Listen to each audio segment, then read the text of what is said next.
நம்பினேன் உன்னையே நம்பினேன் ஸ்கந்தகுரோ உன்னையன்றி இவ்வுலகில் ஒன்றுமில்லை என்றுணர்ந்தேன். நன்கறிந்து கொண்டேன் நானும் உனதருளால் விட்டிட மாட்டேன் கந்தா வீடதருள் வீரே.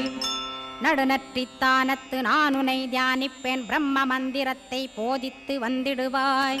சுழுமுனை மார்க்கமாய் ஜோதியைக் காட்டிடுவாய் சிவயோகியாக எனச் செய்திடும் குருநாதா.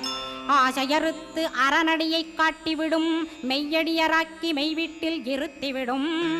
கொங்கு நாட்டிலே கோயில் கொண்ட ஸ்கந்தனே